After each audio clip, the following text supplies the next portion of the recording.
শিক্ষা ব্যতীত অসম্ভব, শিক্ষার মাধ্যমে আলোর পথ এগিয়ে যেতে হবে বলে জানালেন মুখ্যমন্ত্রী। একই সাথে রাজ্যে বর্তমানে ড্রাগস একটা বড় সমস্যা, তবে প্রয়োজনে শক্তি প্রদর্শন আবশ্যক বলে তাৎপর্যপূর্ণ বার্তা দিলেন মুখ্যমন্ত্রী মানিক সাহা। মঙ্গলবার ঘটা করে গোটা রাজ্য জুড়ে পালিত হলো কথিত আধুনিক ত্রিপুরার রূপকার মহারাজা বীর বিক্রম কিশোর মানিক্য বাহাদুর দেববর্মণের ১১৭তম জন্মবার্ষিকী। বর্তমান রাজ্য সরকার আগেই এই দিনে সরকারি ছুটি ঘোষণা করেছে। সেই আবেশে ছুটির দিনে সরকারি বেসরকারি নানা অনুষ্ঠানের মাধ্যমে বীর বিক্রম কিশোর মানিক্য বাহাদুর দেববর্মণের জন্মদিন পালন করা হলো। তার জন্মদিনে মহারাজা বীর বিক্রম মেমোরিয়াল কলেজ প্রাঙ্গণে আধুনিক ত্রিপুরার রূপকার, যার চিন্তা ভাবনা আজও প্রাসঙ্গিক, সেই মহারাজা বীর বিক্রম কিশোর মানিক্য বাহাদুর দেববর্মণের পূর্ণাবয়ব মূর্তি স্থাপন করা হলো। মনোজ্ঞ এক অনুষ্ঠানের মাধ্যমে মুখ্যমন্ত্রী মানিক সাহা বীর বিক্রম কিশোর মানিক্য বাহাদুর দেববর্মণের মূর্তির আবরণ উন্মোচন করেন। অনুষ্ঠানে মুখ্যমন্ত্রী সহ উচ্চশিক্ষা মন্ত্রী কিশোর বর্মন এবং কলেজ কর্তৃপক্ষের পাশাপাশি অন্যান্য বিশিষ্টরা অতিথি হিসেবে উপস্থিত ছিলেন। মহারাজা বিক্রম কিশোর মানিক্য বাহাদুর দেববর্মন রাজ্যে শিক্ষা বিস্তারে সচেষ্ট ছিলেন, তা উল্লেখ করে শিক্ষা ব্যতীত অসম্ভব, শিক্ষার মাধ্যমে অন্ধকার থেকে আলোর পথে এগিয়ে নিয়ে যেতে হবে বলে অনুষ্ঠানে নিজ ভাষণে ছাত্রছাত্রীদের প্রতি তাৎপর্যপূর্ণ বার্তা দিলেন মুখ্যমন্ত্রী। শিক্ষা ছাড়া কিছু হবে না, শিক্ষার মাধ্যমে অন্ধকার থেকে আলোর দিকে আমাদের যেতে হবে। এখানে যারা স্টুডেন্টরা আছে, নিজেকে পূর্ণাঙ্গ ব্যক্তি হিসাবে যদি প্রতিষ্ঠিত হয়, শিক্ষা ছাড়া কিছু হবে। আমরা অজানার কারণে কিন্তু অনেক জিনিস বুঝি না। সেই অজানার থেকে জানতে গেলে মাঝখানে যে ব্রিজ, সেই ব্রিজ হচ্ছে শিক্ষা।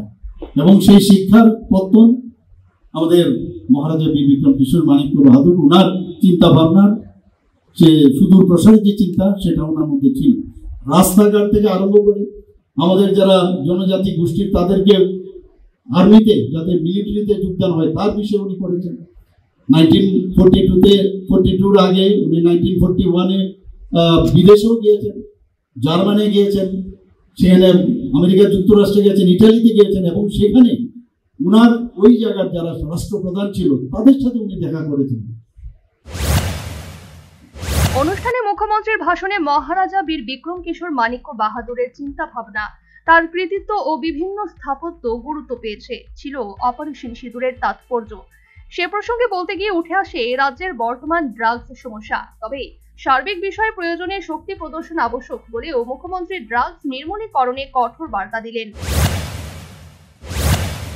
অপারেশন সিন্দুরের কথা যদি বলেন, আপনারা দেখুন মাত্র 25 থেকে 26 মিনিটে গিয়ে 11টা যারা এই যে টেররিস্ট আছে তাদের ঘাঁটিগুলো ধ্বংস করে দিয়েছে প্রযুক্তিকে ব্যবহার করে।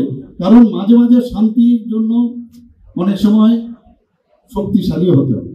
বারবার সব জায়গায় বলি যে আমাদের যখনই অশান্তির লক্ষণ হয়, তখন কিন্তু আমরাও কিন্তু শক্তি প্রদর্শনের ব্যবস্থা আমাদের করতে হয়। কারণ স্ট্রিমলাইন করতে গেলে সেটা আমাদের করতেই হবে। স্টুডেন্টসদের মধ্যে তৎকালীন সময়ে একটা এই সমস্যা ছিল, আর এখন আমরা দেখছি ড্রাগস নিয়ে আমরা বিরাট সমস্যাতে ভুগছি। এই ড্রাগস থেকে আমাদের মুক্তি পেতে হবে। আজকের দিনে এগুলো আমাদের কিন্তু প্রমিস করা প্রয়োজন, আমাদের প্লেজ নেওয়া উচিত। যে আমরা জানি যে এই মায়ানমার থেকে আবার সে একই ঘটনা, কিভাবে পঙ্গু করা যায় যুব সমাজকে। মায়ানমার থেকে সেই মিজোরাম হয়ে, আসাম হয়ে ত্রিপুরাতে, বাংলা। একই সাথে কোন রাজনৈতিক দলের নাম না করে বিগত শাসনকালে রাজ্যে বীর বিক্রম কিশোর মানিক্য বাহাদুর সহ রাজন্য পরিবারের সদস্যদের কোনো ধরনের গুরুত্ব এবং সম্মান দেওয়া হয়নি বলেও মুখ্যমন্ত্রী জানিয়েছেন। সর্বোপরি মঙ্গলবার যথাযোগ্য মর্যাদায় রাজ্যে মহারাজা বিক্রম কিশোর মানিক্য বাহাদুর দেববর্মণের ১১৭তম জন্মবার্ষিকী উদযাপিত হলো। এই দিনে মহারাজা বীর বিক্রম মেমোরিয়াল কলেজ প্রাঙ্গণে আধুনিক ত্রিপুরার রূপকারের পূর্ণাবয়ব মূর্তি স্থাপন করা হলো। আবরণ উন্মোচন করে মূর্তির আনুষ্ঠানিক উদ্বোধন করলেন মুখ্যমন্ত্রী মানিক সাহা। শিক্ষা ব্যতীত অসম্ভব এবং শিক্ষার মাধ্যমে আলোর পথে এগিয়ে যেতে হবে বলে অনুষ্ঠানে তাৎপর্যপূর্ণ বার্তা দিলেন মুখ্যমন্ত্রী। Bureau report, news vanguard.